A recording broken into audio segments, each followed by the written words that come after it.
मित्रांनो नमस्कार. आता आपण इंडियन एव्हिडन्स ॲक्ट मधला चॅप्टर नंबर 2 पैकी सब टॉपिक नंबर 2 अर्थात ॲडमिशन्स अँड कन्फेशन्स याला सुरुवात करूया. पहिला जो सब टॉपिक होता तो कनेक्टेड फॅक्ट्स बाबत होता, म्हणजे सेक्शन 6 पासून 16 पर्यंत तो आपण पूर्ण केलेला आहे. ते जे सेक्शन्स होते ते खूप मोठे होते आणि प्रत्येक सेक्शनला खूप वेळ लागलेला आहे, म्हणून मी प्रत्येक सेक्शनला जवळजवळ एक एक सेक्शनला बराच वेळ दिलेला आहे. आता जो चॅप्टर आपण चालू करीत आहे सब टॉपिक ॲडमिशन्स अँड कन्फेशन्स. मित्रांनो, इंडियन एव्हिडन्स ॲक्टमध्ये ॲडमिशन ह्या शब्दाची व्याख्या दिलेली आहे, परंतु कन्फेशन ह्या शब्दाची व्याख्या नाही आहे. सेक्शन 17 पासून सेक्शन 31 पर्यंतचे जे सेक्शन्स आहेत ते ॲडमिशन्स आणि कन्फेशनच्या बाबतीत आहेत. त्यातल्या त्यात सेक्शन 17 ते 23 हे खास ॲडमिशनसाठी आहे आणि 24 ते 30 हे खास कन्फेशनसाठी आहे आणि सेक्शन 31 हा देखील ॲडमिशनच्या बाबतीतच आहे. तर मित्रांनो, आपण आता ॲडमिशन आणि कन्फेशन सुरुवात करूया. प्रथम आपण ॲडमिशन सुरुवात करूया. ॲडमिशन म्हणजे काय? ॲडमिशन म्हणजे आपण ज्याला मराठीत म्हणतो स्वीकृती, म्हणजे स्वीकृती देणं, एक प्रकारे ॲडमिट करणं. आपण ज्याला मान्य करतो, अशी ती ज्या फॅक्ट आहेत त्याला आपण मान्य करतो, त्याला आपण ॲडमिशन म्हणतो. ॲडमिशनची जी डेफिनेशन आहे ती सेक्शन 17 मध्ये दिलेली आहे. ती डेफिनेशन मी अगोदर बेरेक्ट जी लँग्वेज आहे ती मी वाचतो, नंतर त्या सेक्शनचा आपण विश्लेषण करूया. मित्रांनो, माझी आपल्याला सर्वांना विनंती आहे की ज्या वेळेला आपण हा व्हिडिओ बघतो त्यावेळेला आपल्यासमोर बेरेक्ट लँग्वेज ठेवा, म्हणजे त्यामुळे मी ज्यावेळेला बेरेक्ट लँग्वेजचे जो सेक्शन वाचतो त्यावेळेला आपल्याला तो कळेल. विश्लेषणच्या वेळेला ठीक आहे, आपल्याला डायरेक्ट बघता येतं, परंतु जी बेरेक्ट लँग्वेज आहे ती वाचण्यापुरती आपण आपल्यासमोर बेरेक्ट ठेवलेलं जास्त बरं आहे. तर सेक्शन 17 काय म्हणतोय, त्याची पहिले त्याची हेडिंग काय दिली, ॲडमिशन डिफाईन्ड. सेक्शन 17 मध्ये ॲडमिशन हा शब्द डिफाईन केलेला आहे. काय म्हटलेलं आहे, and admission is a statement. And admission is a statement oral or documentary or content in electronic form. अर्थात काय म्हटलेलं आहे, admission is a statement. Admission is a statement in oral or document or in electronic form, त्याला आपण statement म्हटलेलं आहे. Which suggest any inference as to any fact in issue or relevant fact. अर्थात हे जे स्टेटमेंट आहे हे आपल्याला सजेस्ट करत आहे. काय सजेस्ट करत आहे? सजेस्ट करणं म्हणजे सूचित करणं. आपल्याला असं सजेस्ट करत आहे टू ड्रॉ अन इन्फरन्स, म्हणजे आपल्याला एक अनुमान काढण्यासाठी आपल्याला सूचित करीत आहे. कशाच्या बाबतीत? About fact in issue and relevant fact and पुढे म्हटलेलं आहे and which is made by any of the persons and under circumstances hereinafter mentioned. हे मी आपल्याला आता जे सांगितलेलं आहे या सेक्शनला जर आपण बायफर्केट केलं, बायफर्केट करणं म्हणजे त्याचं विश्लेषण करणं. ते कसं आहे मी आपल्याला बोर्डावरती त्याचं विश्लेषण करून दाखवत आहे. Admission,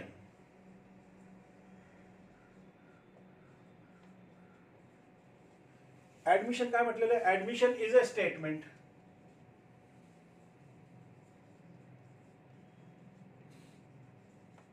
Admission is a statement divided in 3 parts. Statement is divided in 3 parts. पहिला ओरल, दूसरा डॉक्युमेंट आणि थर्ड काय, in electronic form.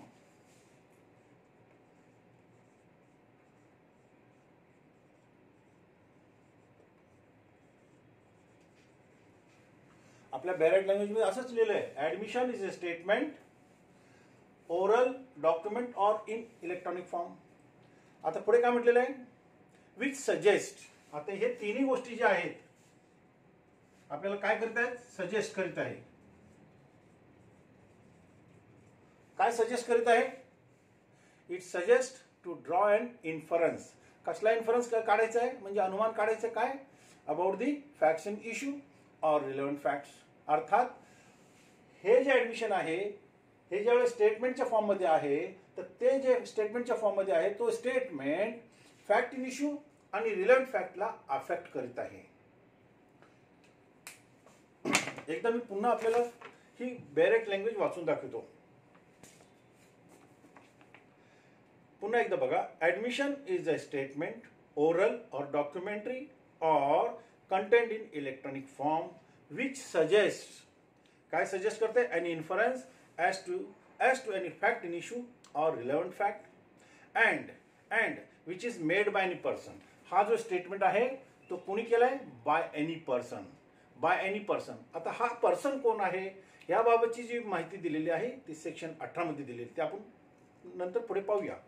Which is made by any person and under circumstances hair and after mention. अर्थात ह्या सेक्शन्सच्या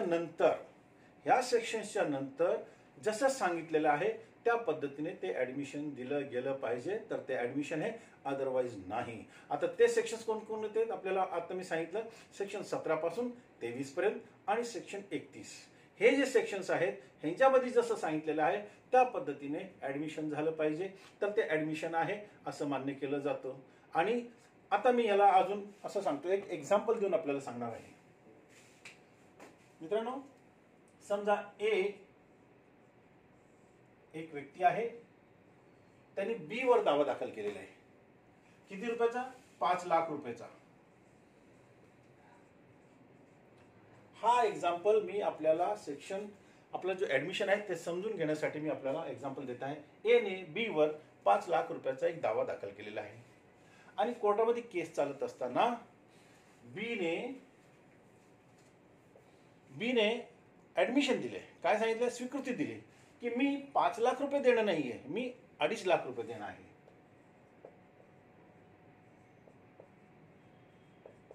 बीने काय सांगितलं की मी 5 लाख रुपये देणं नाही, मी 2.5 लाख रुपये देणं आहे.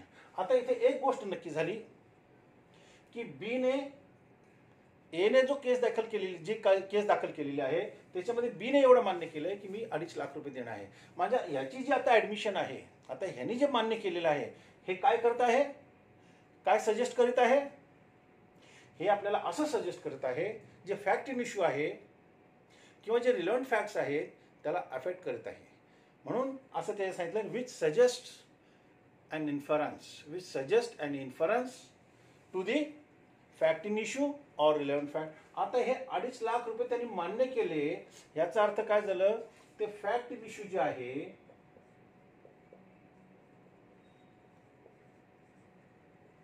ह्या केसमध्ये फॅक्ट इन इश्यू काय आहे की काय बी ने ए ला 5 लाख रुपये देणं आहे, हे फॅक्ट इन इश्यू आहे. थोडक्यात हा इश्यू आहे. तर बी ने 5 लाख रुपये त्याला देणं आहे का नाही आहे हे सिद्ध करण्याची जबाबदारी ए वर होती. परंतु आता बी ने 2.5 लाख रुपये देण्याचे मान्य केलेले आहेत. तर आता कोर्टाचं एक काम झालेलं आहे की कोर्टाला असं इन्फरन्स काढता येतं की बाबा 5 लाख रुपयापैकी 2.5 लाख रुपये तर बी ने देणं आहे, म्हणजे त्यांनी फॅक्ट इन इश्यूला अफेक्ट केलेलं आहे. काय अफेक्ट केलेलं आहे?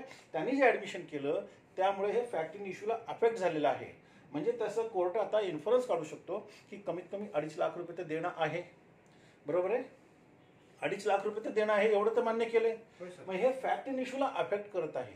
म्हणून त्याच्यात असं सांगितलेलं आहे की an admission is a statement oral, document or electronic. आता इथे काय केले? ओरल त्यांनी मान्य केलेले आहे. ओरल मध्ये मान्य केलेलं आहे. Which suggest any inference as to any fact in issue. ह्या फॅक्ट इन इश्यूला हे अफेक्ट करत आहे. काय? हा ह्याचा जो ॲडमिशन आहे तो हे अफेक्ट करते की बाबा 2.5 लाख रुपये देणं आहे.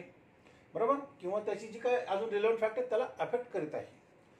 आता हे कोणी केलेलं आहे? प्रतिवादीने हे मान्य केलेलं आहे की बाबा मी हे त्याला 2.5 लाख रुपये देणार. आता एची जबाबदारी किती राहिली? एने आता पुढचे फक्त 2.5 लाख रुपये त्यांनी अजून द्यायचे आहेत याबाबत सिद्ध करायचं आहे. त्याची जबाबदारी, त्याचं बर्डन ऑफ प्रूफ फक्त एवढंच राहिलेलं आहे. पण त्याने 2.5 लाख रुपये मान्य केल्यामुळं त्याचं अर्ध काम झालेलं आहे. म्हणून त्याचं ॲडमिशन फॅक्ट इन इश्यूला अफेक्ट करीत आहे. आणि पुढे काय म्हटलेलं आहे? Which is made by any person under circumstances hair and after mentioned. आता हेअर अँड आफ्टर मेन्शन म्हणजे सेक्शन 18 पासून 23 पर्यंत आणि 31 मध्ये कशा पद्धतीने सांगितलेले त्या पद्धतीने त्यांनी पुढची ॲडमिशन द्यायची आहे. आता माझं असं मत आहे की आपल्याला सेक्शन 17 नक्की समजलं असेल आणि त्याची डेफिनेशन सुद्धा आपल्याला समजली असेल. काय डाऊट आहे आपल्याला? हां बोला. काय एक प्रश्न आहे सर. हां आरोपी ऍडमिशन देऊ शकतो का? आरोपी जनरली ऍडमिशन देत नाही, आरोपी कन्फेशन देत असतो. त्यांनी जर गुन्हा कबूल केला तर ते त्याचं कन्फेशन होतं, पण तो कॉम्पिटंट विटनेस म्हणून कोर्टामध्ये स्वतः बॉक्समध्ये येऊ शकतो. त्याबद्दल आपण नंतर पुढे जाऊन शनी जो विटनेसचा टॉपिक येईल त्यामध्ये आपण विचार करू. आता आपला विषय चाललेला आहे ॲडमिशन. ॲडमिशन कोणी द्यायचा, कोण देतो, ह्याबाबतची माहिती आता सेक्शन 18 मध्ये येणार आहे. तुमचा जो प्रश्न तिथं सॉल्व्ह होईल. Yes sir. तर मित्रांनो, मी आता हे मिटवत आहे.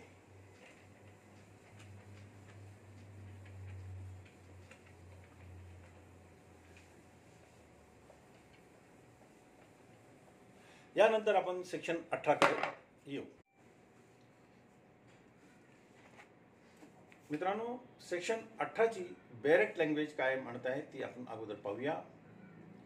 सेक्शन 18 ची बॅरेट लँग्वेज अशी आहे: admission by party to proceeding or his agent by suitor in representative character. ह्या हेडिंगमध्येच असं सांगितलेलं आहे की कोण व्यक्ती ॲडमिशन देऊ शकतो. ॲडमिशन ती व्यक्ती देऊ शकते जी दाव्यामध्ये पार्टी आहे आणि त्याचा जो एजंट आहे तो सुद्धा ॲडमिशन देऊ शकतो इन रिप्रेझेंटेटिव्ह कॅरेक्टर. म्हणजे पार्टी स्वतः किंवा त्याचा एजंट त्याच्या रिप्रेझेंटेटिव्ह कॅरेक्टरमध्ये तो ॲडमिशन देऊ शकतो असं ह्या हेडिंगमध्येच म्हटलेलं आहे. आता बॅरेटच्या ह्या लँग्वेजमध्ये पुढे काय म्हटलेलं आपण बघूया.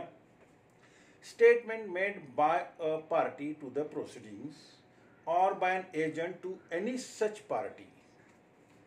म्हणजे statement made by a party or by the agent to such party. त्या पार्टीचा जो एजंट आहे तो होम द कोर्ट रिगार्ड्स, ज्याला कोर्ट काय करतं, रिगार्ड्स म्हणजे मान्य करत आहे. Whom the court regards under the circumstances of the case. ज्या केसमध्ये जशी परिस्थिती आहे त्या परिस्थितीमध्ये कोर्ट त्याला मान्य करीत आहे. As expressly or impliedly authorized by him to make them are admissible. अर्थात जी पार्टी आहे ती स्वतः किंवा त्याचा एजंट केसमध्ये ॲडमिशन देऊ शकतो, त्याला कोर्ट मान्यता देऊ शकतो. त्यात काय म्हटले, मान्यता केव्हा देऊ शकतो, ज्या वेळेला त्या रिप्रेझेंटेटिव्हला, त्या एजंटला त्या पार्टीने एक्सप्रेसली किंवा इम्प्लाइडली, एक्सप्रेसली म्हणजे लेखी स्वरूपात का होईना, इम्प्लाइडली म्हणजे बाय कंडक्ट, त्यांनी त्याला अथॉरिटी दिलेली असावी की तुम्ही माझ्या वतीने ॲडमिशन देऊ शकतात, असं ते याचा अर्थ आहे. आता ह्याच्यामध्ये पुढे काही एक्सप्लेनेशन दिलेलं आहे. आता जसं मी इथे बोर्डवर लिहिले, admission by party to proceedings or his agent by suitor in representative character. आता रिप्रेझेंटेटिव्ह कॅरेक्टरमध्ये जो शूटर आहे तो शूटर म्हणजे कोण. शूटर म्हणजे SUITOR. शूटर म्हणजे ज्याच्यावरती दावा दाखल केलेला आहे तो किंवा ज्याच्या वतीने दावा दाखल झालेला आहे तो. आता इथे त्याची एक्सप्लेनेशन दिलेलं आहे. शूटर म्हणजे काय. By suitor in representative character, statements made by parties to suits, statements made by the parties to the suit, suing और सूट. आता इथे दिले स्विंग, स्विंग म्हणजे ज्यांनी दाखल केलेला आहे, और स्यूड म्हणजे ज्याच्यावर दाखल झालेला आहे. इन रिप्रेझेंटेटिव्ह कॅरेक्टर, ज्याच्यावरती रिप्रेझेंटेटिव्ह कॅरेक्टर या नात्याने दावा दाखल झालेला आहे किंवा ज्यांनी दावा दाखल केलेला आहे, आर नॉट ॲडमिसेबल. अर्थात जो एजंट आहे त्याचे जे ॲडमिशन आहेत ते ॲडमिसेबल नाही. ह्याच्यात असं म्हटलेलं आहे. आता केव्हा ॲडमिशन आहे, केव्हा ॲडमिटेड आहे किंवा ॲप्लिकेबल होईल ते याच्यात सांगितलेलं आहे. अनलेस, पुढे शब्द वापरलेला unless. Unless they were made while the party making them held the character. अर्थात ज्या वेळेला एजंट ॲडमिशन देतो त्यावेळेला तो अपॉइंटेड असला पाहिजे, त्यावेळेला त्याला ती अथॉरिटी मिळालेली पाहिजे, तर तो एजंट ॲडमिशन देऊ शकतो. मित्रांनो, हा जो शब्द आहे, ही जी फॅक्ट आहे, हे जे एक्सप्लेनेशन आहे, मी आपल्याला एका एक्सप्लेनेशनद्वारे आपल्याला समजून सांगतो म्हणजे हा पिक्चर क्लिअर होईल. समजा हे एक व्यक्ती आहे, त्याने बी ला आपला एजंट अपॉइंट केलेला आहे. ए ने बी ला एजंट अपॉइंट केला आहे. कधी अपॉइंट केलेला आहे? 1/1/2020. ए ने बी ला आपली केस चालवण्यासाठी 1/1/2020 रोजी एजंट अपॉइंट केलेला आहे.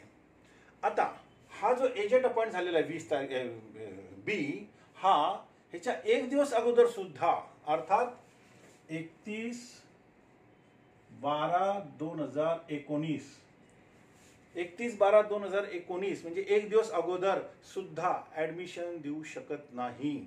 म्हणजे ज्या दिवशी त्याला अपॉइंट केलेला आहे त्या दिवशी किंवा त्यानंतर तो जो एजंट अपॉइंट केलेला आहे रिप्रेझेंटेटिव्ह कॅरेक्टरमध्ये असणार आणि त्याला अथॉरिटी कधी मिळाली? 1/1/2020 रोजी, आणि त्याच्यानंतरच तो ऍडमिशन देऊ शकतो. त्याच्या अगोदर त्यांनी कोणत्याही प्रकारचं ऍडमिशन दिलं असेल तर ते ऍडमिशन मान्य होणार नाही, असं ह्या एक्सप्लेनेशनचा अर्थ आहे. अजून एक एक्झाम्पल आपण याच्यामध्ये घेऊया.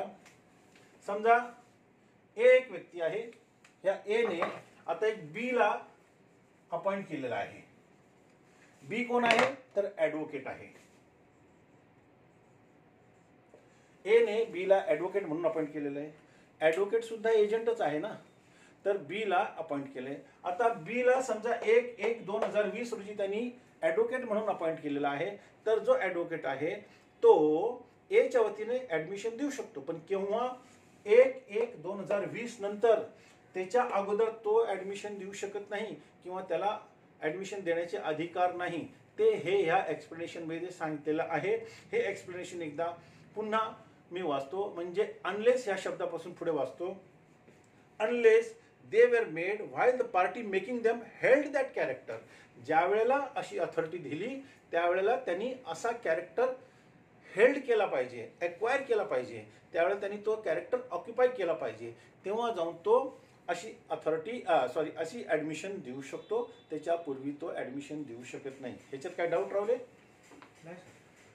आता मी पुढचा एक एक्सप्लेनेशन शब्द आहे त्याची सुद्धा आपल्याला माहिती देत आहे. तो शब्द काय दिलेला आहे? Statement by party interested in subject matter. Statement made by party interested in the subject matter. ह्याचा अर्थ काय? हा जो शब्द आहे हा सेक्शन सुरुवात होतानाच दिलेला आहे बघा.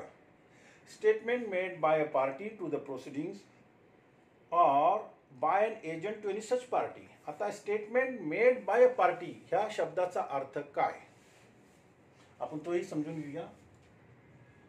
Statement made by party interested in subject matter.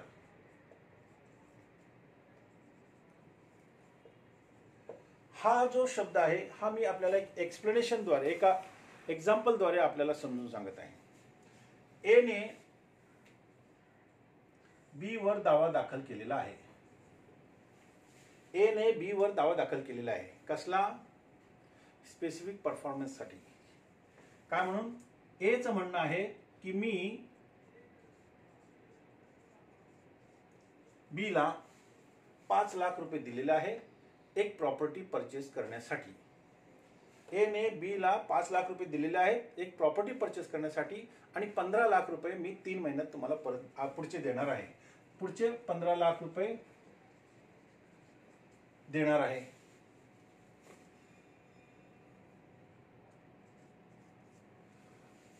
पुढे बी ने ते पुढे डॉक्युमेंट करण्याचं नाकारलेलं आहे म्हणून हा दावा कोर्टामध्ये आलेला आहे. आता ह्याच्यामध्ये जे शब्द वापरलेले आहेत पार्टीज इंटरेस्टेड असा जो शब्द आहे याचा अर्थ काय मी पहिले ते वाचतो मग ह्याच्या पुढचं मी सांगणार आहे आपल्याला. persons who have any proprietary or pecuniary interest in the subject matter of the proceedings. ज्या व्यक्तीचा प्रॉपरेटरी राईट किंवा पेक्युनरी राईट असेल तो व्यक्ती ऍडमिशन देऊ शकतो. आता याच्यामध्ये प्रॉपरेटरी राईट कोणाचा आहे? बीचा प्रॉपरेटरी राईट आहे म्हणजे तो मालक आहे कुठल्या एका जमिनीचा, त्याचा स्वामित्व असा अधिकार आहे. आणि ए चा काय अधिकार आहे की त्याचा पेक्युनरी इंटरेस्ट आहे, त्यांनी पैसे दिलेले आहेत. पुन्हा एकदा मी वाचतो. Persons who have any proprietary or pecuniary interest in the subject matter of the proceedings and who have the statement in their character of the persons so interested. आता याच्यामध्ये एचा इंटरेस्ट काय आहे, त्याचा पेक्युनरी राईट आहे, आणि बीचा इंटरेस्ट काय आहे, त्याचा स्वामित्व राईट आहे, म्हणजे तो प्रॉपर्टी राईटमध्ये आहे. आणि अशा पद्धतीमध्ये अशा वेळेला ज्यावेळेला ए जे काही ॲडमिशन देणार आहे तो केसमध्ये रिलेव्हंट आहे, बी जे काही ॲडमिशन देणार आहे ते रिलेव्हंट आहे. म्हणजे statement made by party interested in subject matter, ते ह्याचा अर्थ असा आहे की ज्याचा प्रॉपरेटरी राईट आहे किंवा ज्याचा पेक्युनरी इंटरेस्ट आहे तो व्यक्ती ॲडमिशन देऊ शकतो. ह्या दोघांच्या व्यतिरिक्त दुसरा व्यक्ती त्याच्यामध्ये ॲडमिशन देऊ शकत नाही. हा मुद्दा क्लिअर झाला. होय सर. आता यानंतर पुढचा एक शब्द त्यांनी दिलेला आहे, तो शब्द असा आहे persons from home interest derived. From home interest derived.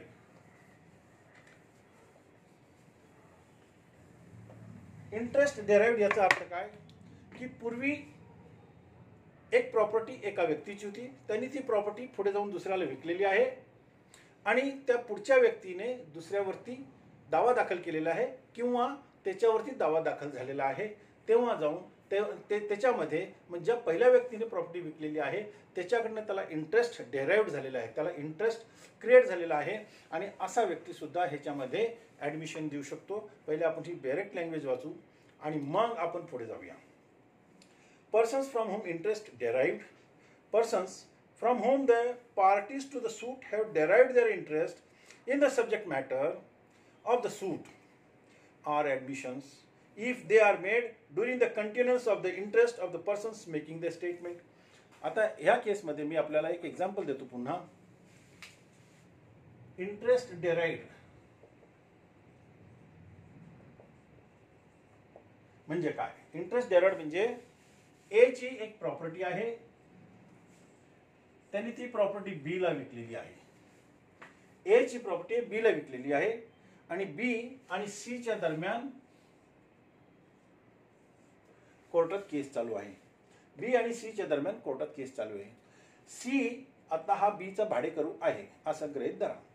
सीचं असं म्हणणं आहे की माझा जो भाडेकरू आहे, सीचं असं म्हणणं आहे की माझा जो घर मालक होता तो ए होता, मी ए ला पैसे देणार आहे, मी बी ला पैसे देणार नाही. घर मालक भाडेकरूचा असं केस चालू आहे बी आणि सी च्या दरम्यान. आता कोर्टामध्ये ज्या वेळेला ए आपलं स्टेटमेंट देईल की ही प्रॉपर्टी मी बी ला विकलेली आहे, तर interest derived by B from A, B ला जो इंटरेस्ट क्रिएट झालेला आहे किंवा मिळालेला आहे तो कुठून आलेला आहे? ए कडनं. मग ए चे जे स्टेटमेंट आहे, ए चा जो ऍडमिशन आहे तो रिलेव्हंट आहे. A's statement is relevant. तर ह्याच्यामध्ये तीन शब्दांची व्याख्या, तीन शब्द आपल्याला समजून घ्यायचे आहेत, ते मी आता सांगितले आपल्याला. पहिला सूटर. हा जो सूटर शब्द आहे ह्याचा अर्थ काय? सूटर म्हणजे ज्याच्यावर दावा दाखल झालेला तो किंवा ज्यांनी दावा दाखल केलेला तो, त्याला आपण सूटर म्हणतो. इन रिप्रेझेंटेटिव्ह कॅरेक्टर म्हणजे तो रिप्रेझेंटेटिव्ह कॅरेक्टरमध्ये असला पाहिजे.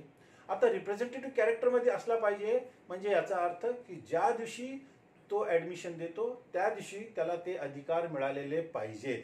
जर त्या दिवशी त्याला ते अधिकार मिळालेले नसतील तर तो ॲडमिशन देऊ शकत नाही. जसं मी आपल्याला आता एक एक्झाम्पल दिला की एनी बीला जर ॲडव्होकेट अपॉइंट केला, ज्या दिवशी त्याला अपॉइंट केला त्या दिवशी किंवा त्याच्यानंतर तो ॲडमिशन देऊ शकतो, त्याच्या अगोदरच्या बाबतीत तो ॲडमिशन देऊ शकत नाही. हा एक मुद्दा झाला सूटरचा रिप्रेझेंटेटिव्ह कॅरेक्टर. त्याच्यानंतर by suitor in representative party interested in subject matter. Party interested in subject matter म्हणजे ज्या दिवशी ॲडमिशन दिलं जात आहे त्या दिवशी जो ॲडमिशन देतो त्याचा त्या सब्जेक्ट मॅटरमध्ये दोन प्रकारे हक्क पाहिजे. एक तो स्वामित्व म्हणजे प्रॉपरेटरी राईट पाहिजे किंवा त्या व्यक्तीचा त्याच्यामध्ये पेक्युनरी इंटरेस्ट पाहिजे, तरच तो व्यक्ती ॲडमिशन देऊ शकतो. थर्ड पॉईंट काय आहे?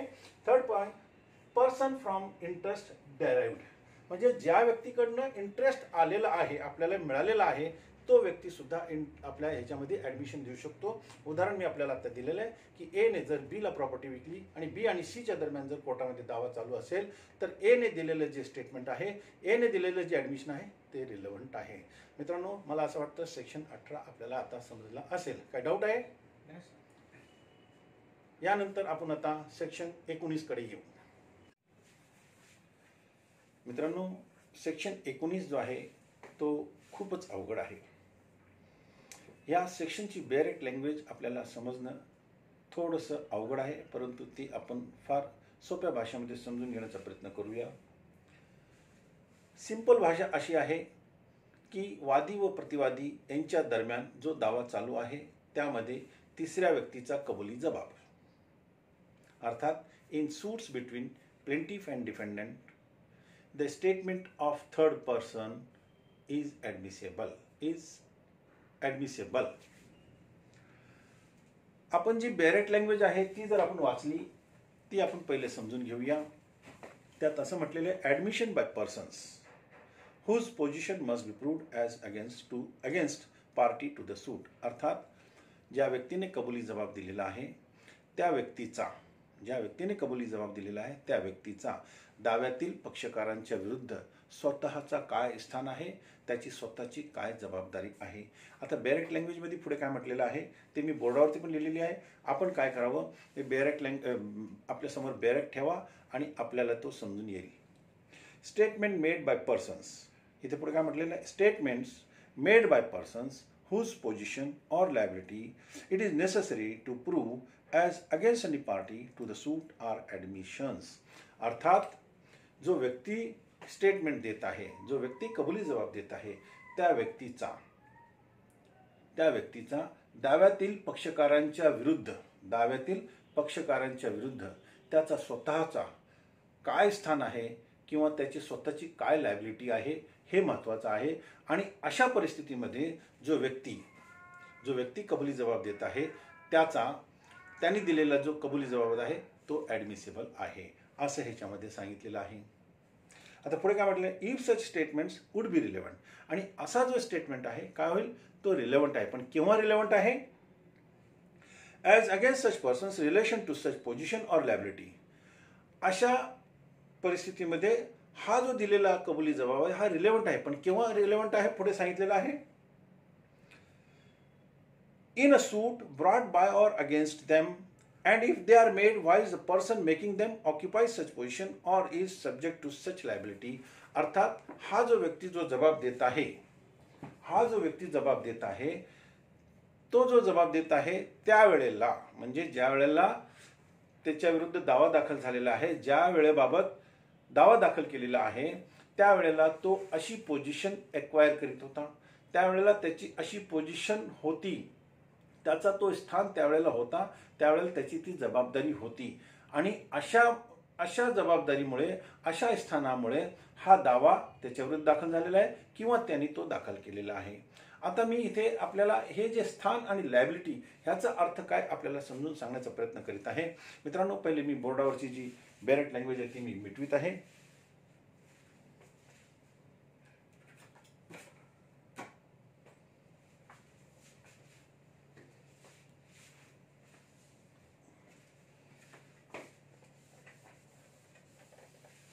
मी आपल्यासमोर 2 इलिस्ट्रेशन सादर करेल. आपल्याला त्या 2 इलिस्ट्रेशनमध्ये हा डायरेक्ट लँग्वेज ही जी भाषा आहे आपल्याला समजून जाईल.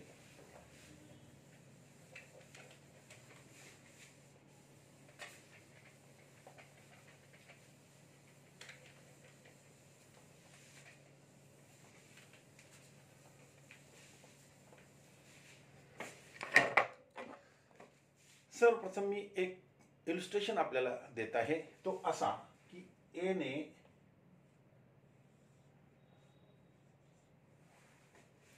बी साठी गॅरंटी घेतलेली आहे. ए ने बी साठी गॅरंटी घेतलेली आहे आणि काय सांगितलेलं आहे, सी ला सांगितलेलं आहे की तुम्ही बी ला माल द्या, सामान द्या आणि जर बी ने पैसे भरले नाही तर मी जबाबदार आहे. कोणी सांगितलेलं आहे, ए ने अशी गॅरंटी घेतलेली आहे. हा गॅरंटर आहे. ए ने बी साठी गॅरंटी घेतलेली आहे आणि सी ला सांगितलेलं आहे की तुम्ही बी ला माल द्या, त्याने जर पैसे दिले नाही तर मी जबाबदार आहे. ही गोष्ट झाली. आता पुढे जाऊन शनी बी ने 1,00,000 रुपयाचा माल सी कडून घेतलेला आहे. बी ने सी कडून 1,00,000 रुपयाचा माल घेतलेला आहे, परंतु कालांतराने त्याने काही पैसे त्याला दिले, काही बाकी ठेवले आणि पुढे जाऊन शनी समजा हे 1,00,000 पैकी त्याने 20,000 रुपये पेमेंट केले आणि 80,000 रुपये बाकी राहिले. बी ने सी ला त्या मालापैकी 20,000 रुपये दिले आणि 80,000 रुपये बाकी राहिले. सी ने ए ला सांगितलं की बाबा बी काही पैसे देत नाही, तू मला आता पैसे दे. ए ने आपली जबाबदारी टाळली. तो म्हटला बी ने असं तुम्हाला काही देणं नाहीये, तुम्ही निष्कारण पैसे मागतायत. तर सी ने ए च्या विरुद्ध दावा दाखल केला, सूट. लक्षात घ्या मित्रांनो, मी काय सांगतोय. ए ने बी साठी गॅरंटी घेतलेली आहे की मी त्याचे पैसे भरायला तयार आहे. बी ने 1,00,000 रुपयाचा माल घेतलेला आहे, 20,000 रुपये दिले, त्यानंतर 80,000 रुपये बाकी होते. सी ने आता ए ला सांगितलेलं आहे की बाबा बी काही पैसे भरत नाही, त्यामुळे तू मला ते पैसे दे. ए म्हणतो मी काही देणं लागत नाही कारण बी ने तुला पूर्ण पैसे दिलेले आहेत, असं ए चं म्हणणं आहे. म्हणून सी ने ए वरती दावा दाखल केलेला आहे आणि दावा कोर्टामध्ये चालू आहे. सूट. आता इथे फॅक्ट इन इश्यू काय आहे?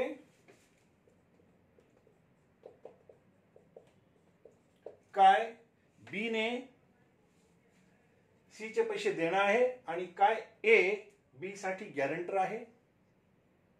बरोबर. आता कोर्टामध्ये बी दाव्यामध्ये पार्टी नाहीये.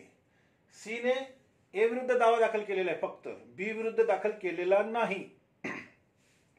आणि बी ने कोर्टामध्ये बी स्टेटमेंट इन कोर्ट, तो काय म्हणतोय? होय, मी 80,000 रुपये देणं आहे.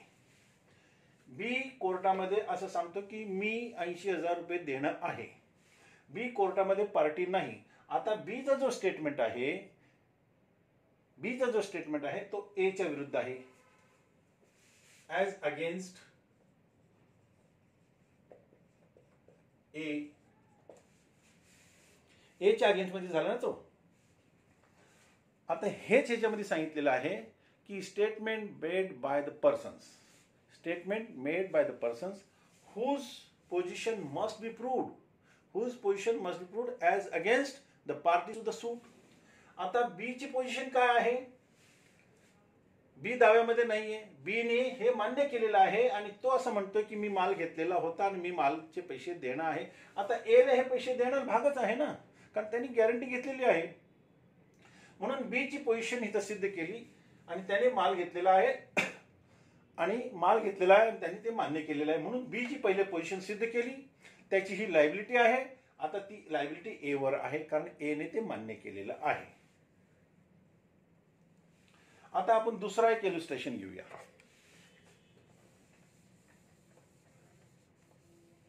ए ने बी ला त्याच्या काही घरांचे रेंट कलेक्ट करण्यासाठी सांगितलेलं आहे. 1, 2, 3, 4 आणि 4 जो आहे तो सी कडे ताब्यामध्ये आहे. ए ने बी ला काही घराचे भाडे कलेक्ट करण्यासाठी सांगितलेलं आहे आणि बी हे सगळं कलेक्ट करतो. त्यांनी 4 घराचे भाडे कलेक्ट केले. त्याच्यामध्ये चौथा जो घर आहे तो सी चा आहे. त्याने वर्ष 2019 चा भाडा सी कडून कलेक्ट केला नाही.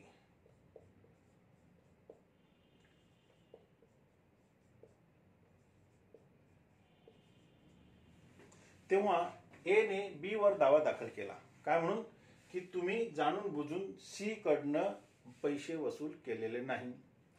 आता बी चं असं म्हणणं आहे की सी चं भाडं ड्यूच होत नाही, त्यामुळे मी त्याचं भाडं कलेक्ट केलेलं नाही. हा दावा ए आणि बी च्या दरम्यान चालू आहे. सूट बिटवीन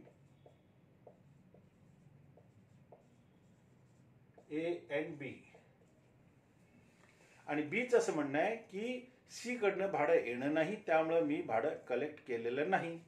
आता ज्यावेळेस दावा चालू आहे तर सी ने स्टेटमेंट दिलेलं आहे काय, मी भाडं देणं आहे.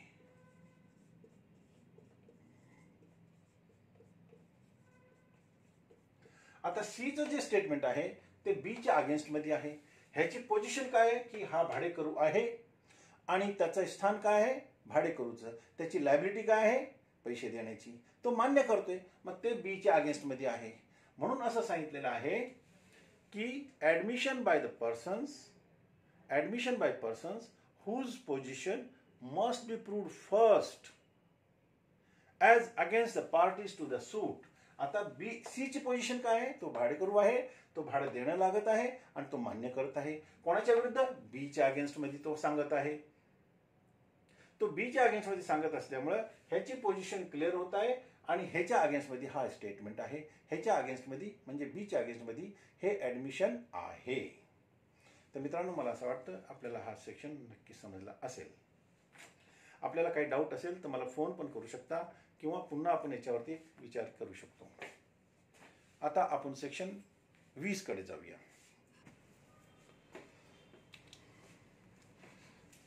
मित्रांनो, सेक्शन 20 जे आहे ते फारच सोपं आहे. त्याची जी बेरेट लँग्वेज आहे ती पण सोपी आहे. त्यात फक्त एवढंच सांगितलेलं आहे, मी आपल्याला वाचून दाखवतो. Admissions by persons expressly referred to by party to the suit. म्हणजे दाव्यातील जी पार्टी आहे त्यांनी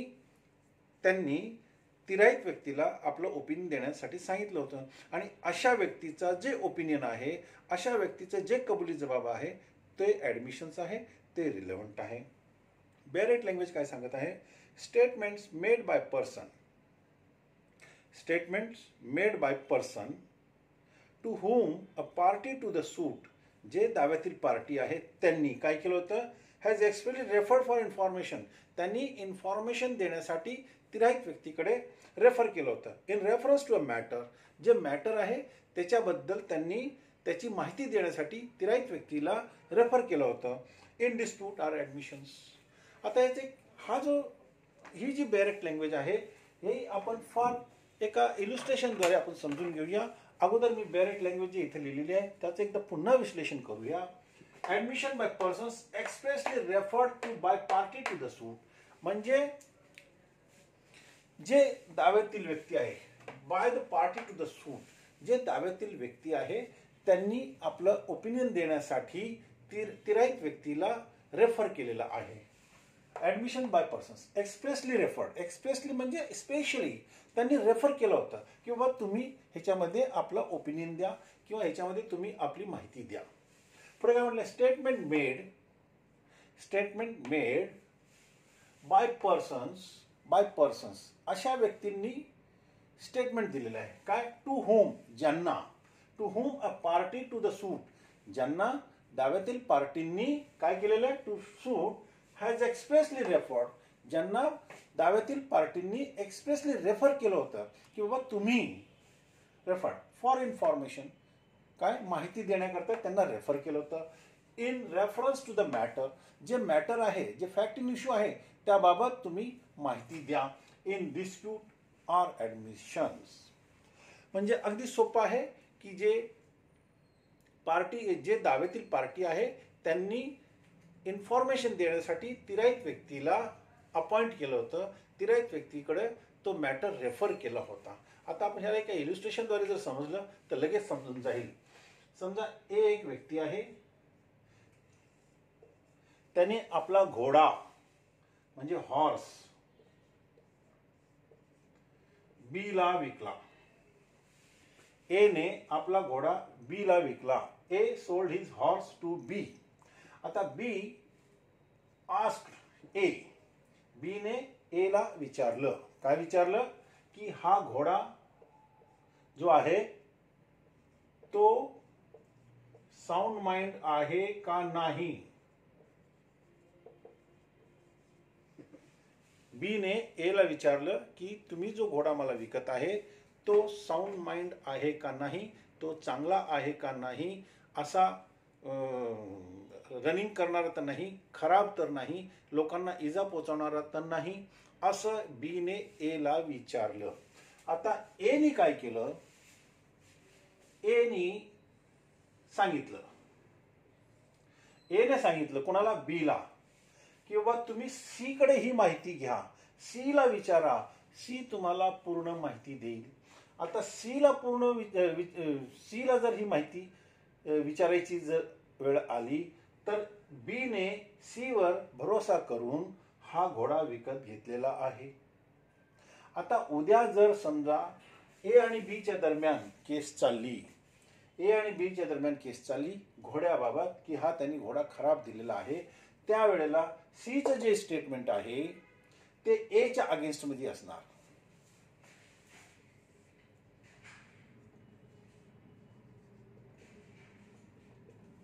किंवा फेवर मध्ये असणार. म्हणजे सी जी माहिती देईल ती एच्या अगेन्स्ट मध्ये असेल किंवा फेवर मध्ये असेल. त्यांनी जर सांगितलं की हा घोडा खूप चांगला आहे तर चांगला आहे, त्यांनी जर सांगितलं नाही हा घोडा खराब आहे तर आहे. आणि सीने काय केलं, सीने खरी माहिती जी आहे ती लपवली आणि तो घोडा विकला गेला. सीने खरी माहिती लपवली आणि तो घोडा विकला गेला. आणि नंतर बीने ए वरती दावा दाखल केला की हा घोडा खराब आहे, हा घोडा डेंजर आहे, म्हणून त्यामुळे मला काही नुकसान झाली जे काय आहे. मग अशा वेळेला सीने जे काही स्टेटमेंट एच्या बाबतीत दिलेलं आहे ते संपूर्ण ऍडमिशन होणार, ते ऍडमिसेबल होणार. मित्रांनो, हा जो इलुस्ट्रेशन आहे हे आपल्या पुस्तकात सुद्धा दिलेला आहे. तो इलुस्ट्रेशन मी एकदा पुन्हा आपल्याला वाचतो म्हणजे आपलं पिक्चर एकदम क्लिअर होऊन जाईल. काय म्हटलेलं आहे बघा. The question is whether a horse sold by A to B is sound. एने बीला विकलेला घोडा हा साऊंड आहे का नाही असा प्रश्न जर निर्माण झाला तर ए सेज टू बी, एने बीला काय सांगितलं, go and ask C, go and ask C, C knows all about it. Go ask C and C knows all about it त्यांनी सांगितलेलं आहे. आता C statement is an admission. इथं पुढे काय सांगितलं, सी चे जे काही स्टेटमेंट आहे ते ऍडमिसेबल आहे, ते ऍडमिशन आहे ॲज अगेन्स्ट ए. तर मित्रांनो, माझं असं मत आहे सेक्शन 20 जो आहे तो आपल्याला समजला असेल.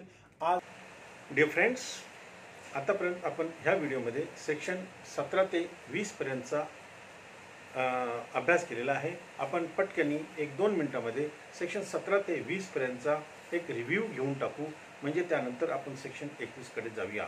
सेक्शन 17 काय म्हणते, सेक्शन 17 आपल्याला ॲडमिशनची डेफिनेशनच्या बाबतीत माहिती देत आहे. ॲडमिशनची डेफिनेशन म्हणजे काय, admission is a statement in oral or in document or in electronic form which suggests any inference as to the fact in issue or relevant fact made by any person and mentioned hereinafter. ती कशी admission कशी दिली पाहिजे, ह्या सेक्शनच्या नंतर म्हणजे 18, 19, 20, 21, 22, 22A आणि 23 मध्ये सांगितल्याप्रमाणे ॲडमिशन दिलं पाहिजे असं त्याचा अर्थ होतो. सेक्शन 18 मध्ये काय म्हटलेलं आहे, सेक्शन 18 मध्ये आपल्याला हे सांगितलेलं आहे की कोण व्यक्ती ॲडमिशन देऊ शकतो. अर्थात सेक्शन 18 मध्ये असं सांगितलं की जी व्यक्ती दाव्यामध्ये पार्टी आहे ती किंवा त्याच्या वतीने त्याचा एजंट दाव्यामध्ये ॲडमिशन देऊ शकतो. आता रिप्रेझेंटेटिव्ह कॅपॅसिटी ज्यावेळेला म्हणतो एजंट, ह्याचा अर्थ काय की ज्या वेळेला त्याला अथॉरिटी दिलेली असेल त्या तारखेच्या नंतर तो ॲडमिशन देऊ शकतो, त्याच्या अगोदर देऊ शकत नाही. मी एक उदाहरण दिलं आपल्याला सांगितलेलं आहे की जर समजा 1/1/2020 रोजी एका व्यक्तीने दुसऱ्या व्यक्तीला एजंट म्हणून अपॉइंट केला असेल तर तो त्या तारखेच्या नंतर किंवा त्या तारखेला किंवा त्या तारखेच्या नंतरच फक्त ॲडमिशन देऊ शकतो, त्याच्या अगोदर तो ॲडमिशन देऊ शकत नाही. अर्थात त्यांनी त्या दिवशी तो कॅरेक्टर एक्वायर केलेला पाहिजे, त्या दिवशी त्यांनी तो कॅरेक्टर हेल्ड केला पाहिजे असं त्याचा अर्थ आहे. सेक्शन 19 मध्ये काय म्हटलेलं आहे की थर्ड पार्टी म्हणजे तिसरा व्यक्ती ज्याची जो दाव्यामध्ये पार्टी नाही तो सुद्धा ॲडमिशन देऊ शकतो, परंतु अगोदर त्याची त्या दाव्यामध्ये त्या दाव्यामधील पार्टींच्या अगेन्स्टमध्ये त्याची भूमिका काय आहे, त्याचा रोल काय आहे हे अगोदर क्लिअर करायचं. त्याचं स्थान काय आहे, त्याची लायबिलिटी काय आहे हे स्थान क्लिअर केल्यानंतर त्याचा जो ॲडमिशन असेल तो दाव्यामध्ये ॲडमिशन होईल. त्यानंतर सेक्शन 20मध्ये काय म्हटलेलं आहे की जो व्यक्ती रेफरी आहे, म्हणजे दाव्यातील पार्टींनी एखाद्या मॅटरमध्ये एखादी फॅक्ट्सबाबत त्याला मॅटर रेफर केला असेल की तू आपल्या याच्यामध्ये ओपिनियन दे, त्याने जर जे काही त्याच्यामध्ये सांगितलेलं असेल त्याचं जे सांगणं असतं ते ह्या दाव्यामध्ये ॲडमिशन होईल. मित्रांनो, सेक्शन 17 ते 20 तसा सोपा आहे, परंतु फक्त टेक्निकल आहे. आता मला असं वाटतं की आपल्याला सेक्शन 17 ते 20 नक्की समजलं असेल. मित्रांनो, यानंतर सेक्शन 21 ते 23चा अभ्यासक्रम आणि जमल्यास तर कन्फेशन हा टॉपिक आपण पुढील व्हिडिओमध्ये घेण्याचा प्रयत्न करूया. हा व्हिडिओ खूपच मोठा झालेला आहे. मी आपल्याला अशी विनंती करतो आणि विचारतो की आपल्याला माझा व्हिडिओ कसा वाटला. आपल्याला हा व्हिडिओ जो मी अगदी सोप्या भाषेत समजून सांगण्याचा प्रयत्न केलेला आहे. एव्हिडन्स ॲक्टची जी भाषा इतकी किचकट आहे, माझं असं मत आहे मी आपल्या सर्व मित्रांना अगदी सोप्या भाषेमध्ये समजून सांगण्याचा प्रयत्न करीत आहे. आणि आपल्याला जर आवडत असेल तर मी आपल्याला विनंती करतो की माझा यूट्यूब चॅनल आहे ADVSR गोयल आणि माझा मोबाईल नंबर आहे 9960977925. कृपया आपण सबस्क्राईब करा, बेल आयकनला हिट करा आणि मला आपण जमल्यास माझ्या मोबाईलवरती सुद्धा मला व्हॉट्सअप करा. आणि आपल्याला जर काही प्रश्न असतील तर आपण त्याला नक्कीच मला सांगा. मी त्याचाही प्रयत्न करीन सॉल्व करण्यासाठी. धन्यवाद.